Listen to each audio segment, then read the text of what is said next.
Hello viewers, welcome to Telugu audio stories. మీరు కనుక channel first time చూస్తున్నట్లయితే ఛానల్ సబ్స్క్రైబ్ చేయండి, లైక్ చేయండి. అలానే ఈ స్టోరీపై మీ విలువైన ఒపీనియన్ని కామెంట్ రూపంలో తెలియజేయండి. ఇక కథలోకి వెళ్దామా? ఎపిసోడ్పై మీ అభిప్రాయాన్ని కామెంట్ రూపంలో తెలియజేసి వీడియో రీచ్కి మరింత సహకరించగలరు. ఈ విధంగా మీ ముందు నిలబడి మాట్లాడే పరిస్థితి ఏమాత్రం బాగాలేదు. అయితే గొడవపడి లేదా మీ మర్యాద తగ్గించడానికి మేం ప్రయత్నించటం లేదు. మైత్రి మా అందరికీ బాగా నచ్చింది. ఒక ప్రొఫెసర్‌గా సంవత్సరాల తరబడి పిల్లలకు పాఠాలు చెప్పే నేను మైత్రి లాంటి ఆడపిల్లని ఇంతవరకు చూడలేదు. లోకం తెలియని అమాయకత్వం, అవసరానికి మించిన మాట తీరు, అతిగా చూపించే కలుపుగోలుతనం, వెనక ముందు చూసుకోకుండా ఇష్టానికి చేసే అల్లరి. మైత్రిలో మొదట నాకు ఇవే కనిపించాయి. బహుశా మీరిప్పటి వరకు ఎటువంటివి మీ ఇంటి ఆడపిల్లలో చూసుండరు అంటూ ఊపిరి తీసుకోకుండా అశోక్ గారు లెక్చర్ ఇస్తూ ఉంటే అందరి మొహాల్లో తొంగి చూస్తున్న ఆశ్చర్యంతో పాటు ఒక రకమైన అసహనం. తమ ఇంటి ఆడపిల్ల గురించి తమను వెక్కిరిస్తున్నట్టున్న తీరుకి. కానీ నిజమైతే అదే కదా. ఎవరి చూపులు పట్టించుకోకుండా ఒక సగటు తండ్రిగా తనకు కాబోయే కోడలి గురించి అతి గొప్పగా చెప్పడం పూర్తి చేసిన అశోక్ గారు పిల్లల ప్రేమను, వారి అభిప్రాయాన్ని అంగీకరించి అందరి సమక్షంలో పెళ్లి జరిపిస్తారని ఆశిస్తున్నాను అంటూ తన లెక్చర్ ముగిస్తే, ఈయన ఈ జన్మకి మారరు అంటూ ప్రొఫెసర్ లెక్క పిల్లలకు పాఠం చెప్పినట్టు చెప్పిన భర్త తీరుకి తల కొట్టుకొని ముందుకొచ్చిన నీలిమ గారు, ఇక్కడి వరకు రాకుండా మిమ్మల్ని అడగకుండా కూడా మాతో పాటే ఉన్న మీ పిల్లని మా ఇంటి కోడలుగా చేసుకోగలం. కాకపోతే మైత్రి మమ్మల్ని అడిగింది వాళ్ళ మేనత్తల తన జీవితంలో ఎప్పుడూ భయపడకూడదని, వాళ్ళ నానమ్మలా తన తల్లి చనిపోకూడదని. నా కొడుకు ప్రేమిస్తున్నాడని నేనే మీ అమ్మాయికి చెప్పాను. అయినా కూడా తను ఇదే ఆలోచనతో భయపడి ముందు మా అబ్బాయిని కాదన్నది. మనుషుల్ని కలపడం, మనసులు కలిసిన మనుషుల్ని విడతీయడం మన చేతుల్లో లేని పని అని అర్థం చేసుకుంటే అందరూ సంతోషంగా ఉంటారు అని చెప్తూనే ఉంటే, ఇవన్నీ అవసరమా అంటూ అశోక్ గారు ఆవిడికి అడ్డుపడిపోయారు. ఆపుతారా మీ నాటకాలు అంటూ ముందుకు తోసుకువచ్చిన ఇంటి పెద్దలుడు ఎగిరి పడుతున్న పెద్ద బావ చెయ్యి పట్టుకుని ఆపి, చెప్పడం పూర్తయితే బయలుదేరండి అంటూ కటువుగా చెప్పాడు జశ్వంత్. వెళ్ళిపోండి డాక్టర్ బాబు, ఇంతకు మించిపోతే గొడవలవుతాయి అంటూ గొంతు పెరుగుతున్న సిచ్యువేషన్కి కన్నీళ్లాపుకుంటూ కళ్ళెత్తి చూడకుండానే చెప్పి శేఖర్ చేతిని తన భుజం నుంచి దూరంగా చేస్తే, భయాన్ని మించి కుటుంబం కోసం బాధపడుతున్న మైత్రి కన్నీళ్లకు కోపం, అసహనం ఒకేసారి తన్నుకొచ్చాయి శిఖర్లో. ఆడవాళ్ళ వైపు కదులుతున్న మైత్రి చేయి పట్టుకుని తన వైపుకు తీసుకున్న శిఖర్, నువ్వు అడిగావని ఎంత దూరం వచ్చాం. ఢిల్లీ దాటకుండా జరిగే మన పెళ్లి కోసం ఇక్కడ వరకు వచ్చి మీ వాళ్ళతో మాట్లాడాల్సిన అవసరం లేదు. కనీసం కూర్చోమని చెప్పడం కూడా తెలియని వీళ్ల కోసం నువ్వు ఏడ్చినా, నన్ను వదిలి వెళ్తానన్నా ఊరుకునేది లేదు అంటూ చుట్టూ ఉన్న ఎవ్వరి ఫీలింగ్స్తో సంబంధం లేనట్టే సీరియస్గా హెచ్చరించాడు శిఖర్. డాక్టర్ బాబు కోపానికి అప్పుడు తడబడుతూ తల తిప్పి కుటుంబాన్ని చూస్తే అందరూ ఉద్రేకంతో ఊగిపోతూ ఉన్నారు. ఎంత ధైర్యం ఉంటే మా పిల్లని పట్టుకుంటా అంటూ జశ్వంత్ పెద్ద కొడుకు ఆవేశంతో ముందుకొస్తూ ఉంటే అడ్డు వచ్చి నిలబడ్డ బాలు, మాట్లాడడానికే వచ్చారు కదన్నయ్య, గొడవలొద్దు అంటున్నా తమ్ముడి కాలర్ బిగించి, మారిపోయావురా నువ్వు. నువ్వు చేసుకోవలసిన పిల్ల జీవితం ఆ మృగం చేతిలో నాశనమైనప్పటి నుంచి నీలో ఈ మార్పు చూస్తున్నా. ఏం పెట్టి మార్చేశారు? మన శత్రువులకి సపోర్ట్ చేస్తున్నావు అంటూ ఉద్రేకపడుతూ ఉంటే, అన్నయ్య ఆలోచన లేకుండా మాట్లాడకండి. అది నాశనం చేయడం కాదు, వాళ్ళిద్దరూ ప్రేమించుకున్నారు. ఇంకా వీళ్ళెవరూ మనకి శత్రువులు కూడా కాదు. ఒక్కసారి అందరూ సరిగ్గా ఆలోచించండి. మన కళ్ళ ముందున్నది మన బంధువులు. మన కుటుంబంలో ఏ ఒక్కరికి బయట సంబంధం చూడని మీరందరూ ఐరాకు నాకు పెళ్లి చేయాలనుకుంది అత్త కూతురనే కదా. అత్త వల్ల మన ఇంటి పరువు పోయిందని మనం బాధపడ్డాం. ఆ పగ తీర్చుకోవడానికే కదా. అదే బయట వాళ్ళైతే పెళ్లి ఆలోచన వచ్చేదా అంటూ నిలదీస్తూ ఉంటే రెండో అల్లుడు వచ్చి బాలు చంప పగలగొట్టాడు. జరిగింది మర్చిపోయి మాట్లాడుతున్నావు బాలు. ఆ పిల్ల నిన్ను కాదని వెళ్ళింది. అయినా మనమే ఆ పిల్ల కోసం వెళ్ళాము. నీ గొంతు మీద కత్తి పెట్టిన పిల్ల కోసం మనమే వెళ్ళాము. ఆ పిల్ల జీవితం నాశనమైంది కాబట్టి మన ఇంటి కోడలయ్యే అర్హత కోల్పోయింది అంటూ బాలు మీద అరుస్తూ ఉంటే, అర్హత ఏ ఆలోచనతో అర్హత నిర్ణయిస్తారు మావయ్య? నీ చిన్న కొడుకు కలకత్తా వెళ్ళిన ప్రతిసారి నచ్చిన అమ్మాయితో గడిపొస్తాడు. వాళ్లకులాగా రంగురంగుల బట్టల్లో ఉండడం లేదని అక్కని కొడుతున్నాడు. మరి తప్పు చేసిన నీ కొడుకు అర్హత ఏంటి మావయ్య? వంట చేశాక ఇలాగే ఉండాలని నిర్ణయించిన మన అర్హత ఏంటి? అంటూ బాలు ఎదురు ప్రశ్నించడమే తలదించుకున్నాడు ఆ ఇంటి రెండో అల్లుడు. ఆడవాళ్ళందరి చూపులో ఒక్కసారిగా ఆ ప్రబుద్ధుడి భార్యను జాలిగా తాకుతూ ఉంటే మగవాళ్ల మధ్యలో ఉన్నతను నెమ్మదిగా వెనక్కి వెళ్ళాడు. ఇంటి వాళ్ళలో వస్తున్న మార్పు గమనించిన జశ్వంత్, బాలు, ఇక చాలు, ఇక్కడితో నీ వాదన కట్టిపెట్టు. పెద్దవాళ్ల మధ్యలో ఏంటి నీ గోల? పక్కకు తప్పుకో అంటూ జశ్వంత్ గద్దిస్తూ ఉంటే, గోల కాదు నాన్నగారు, నిజం చెప్తున్నాను. నిజాన్ని చూడటానికి ప్రయత్నించండి. మన వాళ్ళను సాధించడానికి శత్రువులతో చేతులు కలిపాము. వాళ్ళు మైత్రిని చంపడానికి చూస్తే మన మనుషులుండి కూడా చేతకాని చెమట సన్నాసిలా రుద్ర హెల్ప్ తీసుకున్నాను. నేను చూశాను బాపు, నా కళ్ళతో నేను చూశాను. 2 చేతులతో రుద్ర చెల్లినెత్తుకుని తీసుకెళ్తూ ఉంటే నేను చూశాను. ఆ క్షణంలో రుద్రలో వచ్చిన కోపం నిజం. ఆ కోపం వెనుకున్న అభిమానం, ప్రేమ నిజం. తనలో ఉన్న మనిషి నిజం. ఆ మనిషిని మృగంలా మార్చిన వారితో మనం చేతులు కలిపింది నిజం. ఆ రోజు వరకు మన రుద్రని ఆపడానికి చేసిన ఏ ప్రయత్నం కూడా చెల్లి మీద అతను చూపించలేదమ్మా. ఆ విధంగా ఏ రోజు నా చెల్లిని నేను కానీ మీరు కానీ ఎత్తుకోలేదు నాన్న. నిజం చెప్పాలంటే మన ఇంటిలో ఏ ఆడపిల్లని మనం అలా ఎత్తుకోలేదు అంటూ ఒక్కొక్కరిని ఉద్దేశించి చెప్పిన బాలు మాటలకి మైత్రి కళ్ళు కన్నీళ్లతో ధారకట్టాయి. తను కోరుకున్న ప్రపంచం ఎంత అందమైనదో అన్న నోటి నుంచి ఇంటిలో అందరూ వినడం చెప్పలేనంత సంతోషంగా ఉంటే, మైత్రిని కాపాడటానికి ఐరా తన ప్రాణాలను అడ్డం వేసింది మావయ్య. నా గొంతు మీద కత్తి పెట్టి నన్ను చంపగల అవకాశం ఉండి కూడా చంపకుండా ఇదంతా చేయాల్సిన అవసరం తనకేంటి? మనం మాత్రమే వాళ్ళని శత్రువులు అనుకుంటున్నాము, కానీ వాళ్ళు మనల్ని శత్రువులా చూడటం లేదు. మనం మారాలి, మన వాళ్ళతో సంతోషంగా ఉండాలని మనకి చెప్తున్నారు నాన్నగారు. దీనివల్ల వాళ్ళెవ్వరికి ఎటువంటి ఉపయోగం లేదన్నయ్య.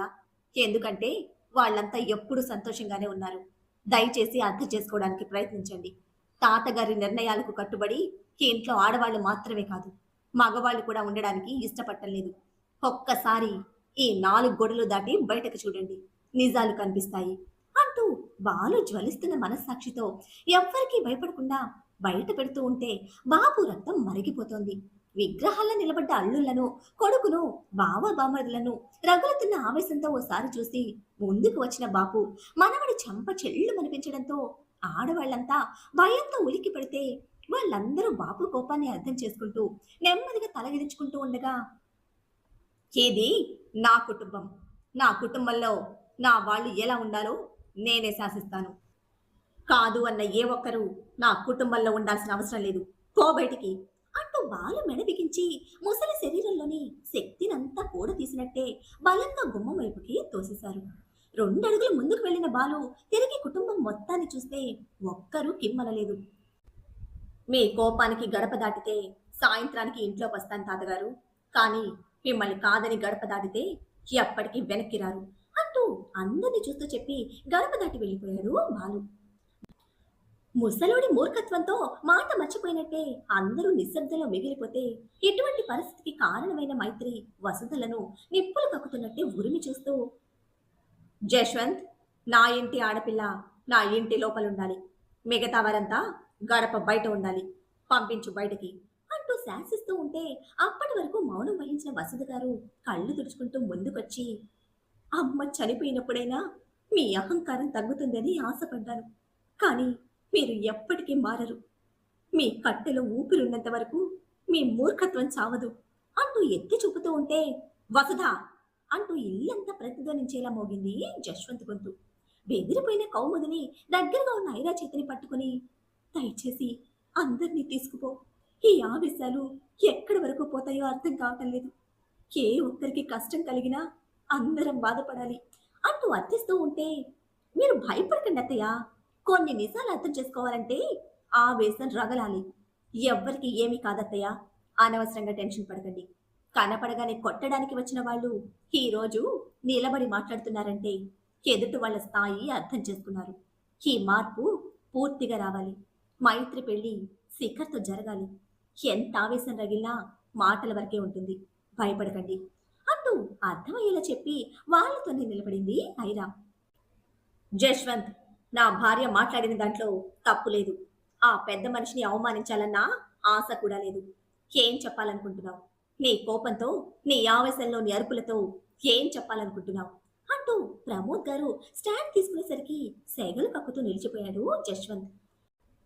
మీకు నచ్చిన జీవితంలో మీరు బ్రతకడంలో తప్పు లేదు. కానీ మీకు నచ్చినట్టే అందరూ బ్రతకాలనుకోవడమే తప్పు. మీ అందరి ముందు మీ అందరిని ధిక్కరించి ఆ రోజు వసుధను పెళ్లి చేసుకుని తీసుకువెళ్ళిన నా ధైర్యం కేవలం తన ప్రేమ మాత్రమే. చిన్నప్పటి నుంచి మీ మధ్యనే పెరిగిన తన ఇష్టాలు, ఆలోచనలు, ప్రేమ మీ ఎవ్వరికీ కనపడలేదు. కానీ మా ఇద్దరి మధ్య గట్టిగా వారం రోజుల పరిచయం లేకపోయినా, 4 సార్లు మించి ఎదురుపడి నిలిచింది లేకపోయినా, స్వేచ్ఛగా నవ్వగలిగే తన ప్రపంచాన్ని చూసింది నాలో. అది మీరివ్వగలిగితే ఈరోజు ఈ పరిస్థితిలో మీ ఎదురు నిలబడి ఇలా ప్రశ్నించేది కాదు. పిచ్చిది నా భార్య.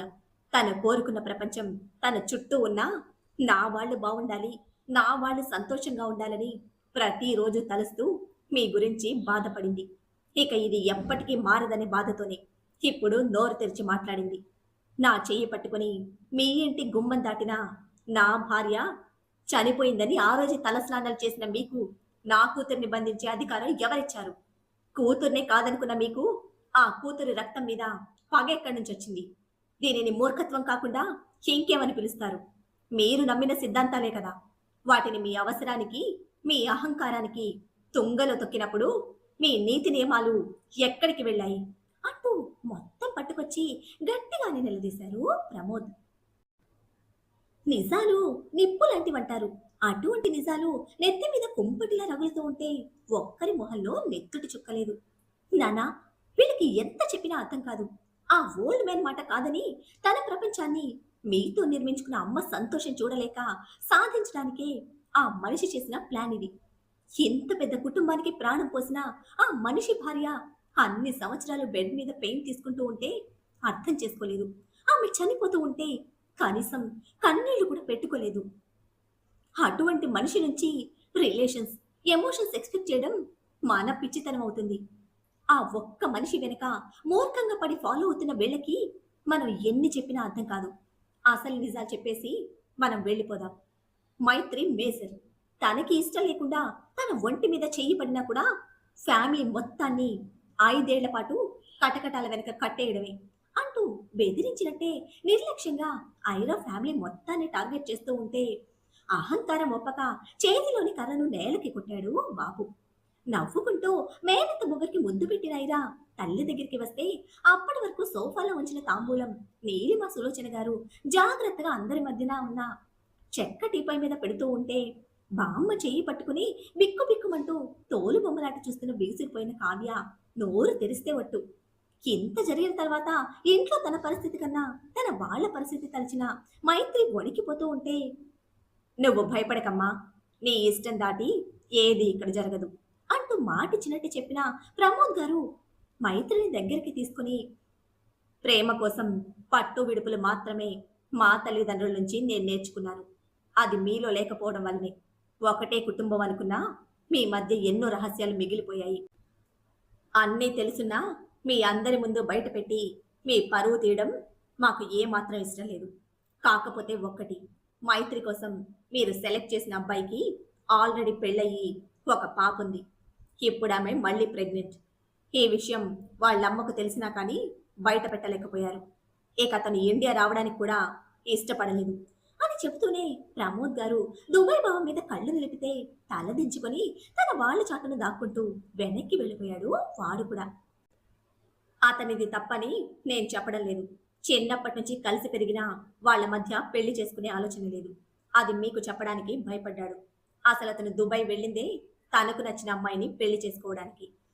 రుద్ర మీ కుటుంబ విషయం గురించి వాళ్లకు చెప్పడమే మోసం చేసి పెళ్లి చేసుకున్నాడని కేసు ఫైల్ చేశారు. మీ ప్రయత్నాలతో అతను ఇండియాకి రాలేదు. కేవలం రుద్ర మాట్లాడటం వల్లనే వచ్చాడు. ఇదంతా మిమ్మల్ని తప్పు పట్టాలనో అతను చేసింది తప్పని చెప్పడమో నా ఉద్దేశం కాదు. ఈ ఇంట్లో ఆడవాళ్ళు మాత్రమే కాదు, మగవాళ్ళు కూడా స్వేచ్ఛను కోరుకుంటున్నారు. ఆ స్వేచ్ఛని మీరు కట్టడి చేసే కొద్దీ అదుపులేని మగవాడు బయట విచ్చలవిడితనానికి అలవాటు పడతారు. మన చేతికున్న 5 వేళ్లే ఒకేలా ఉండవు. అటువంటి మన కుటుంబంలో ఉన్న ప్రతి ఒక్కరూ మనలాగే ఉండాలి అనుకుంటే అది పిచ్చితనానికి మించిన నేరం అవుతుంది.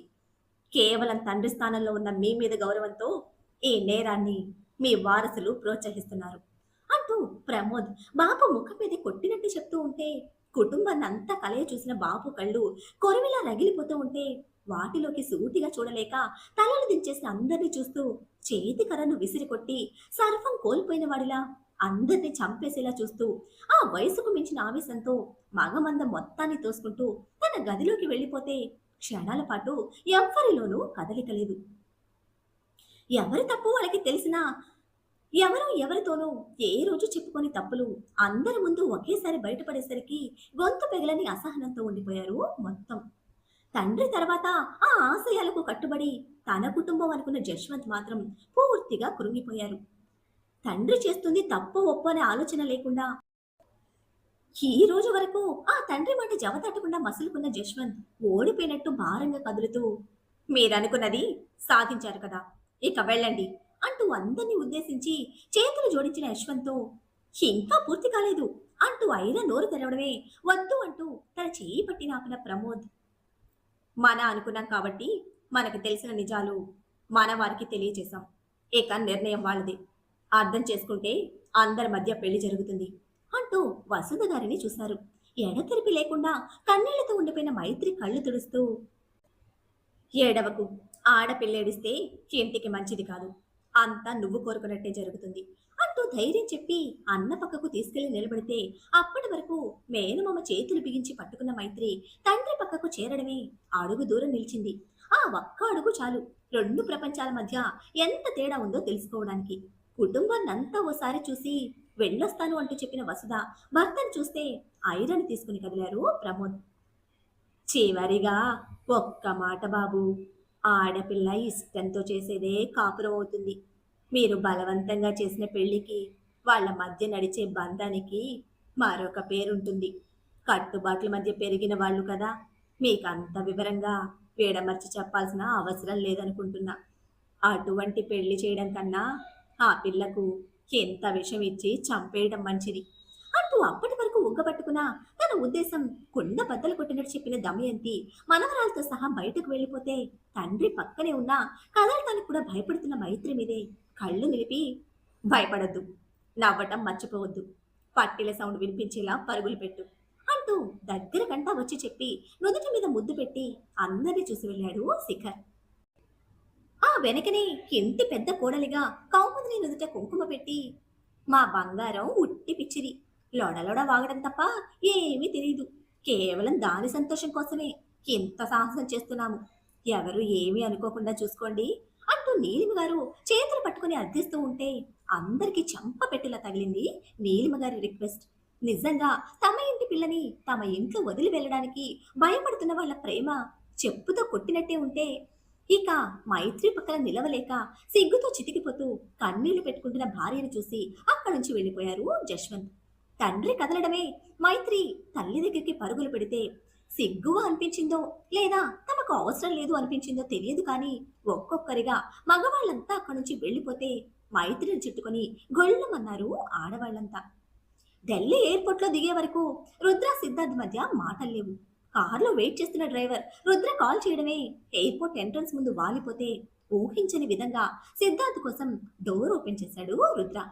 క్షణకాలం ఆదుమరుపుగా చూసి మౌనంగా కూర్చున్న సిద్ధార్థ్ వెనకే రుద్ర కూడా ఎక్కడంతో కారు మెహతా టెక్కి పరుగులు పెట్టింది. మరి ఇంత జరిగాకైనా కట్టుబాట్లకు బానిసగా ప్రేమాభిమానాలకు దూరంగా బతుకుతున్న బాపు తన మూర్ఖత్వాన్ని ఇప్పటికైనా విడిచిపెట్టి ఈ తరానికైనా సంతోషాలు పంచుతారా? రుద్ర నుంచి దూసుకురాబోయే ప్రశ్నలకు తన జన్మ రహస్యాన్ని సిద్ధార్థ్ సమాధానంగా ఇవ్వనున్నారా? మైత్రి పరిస్థితి వెనుక కారణాన్ని విశ్వక్ తెలుసుకుంటారా?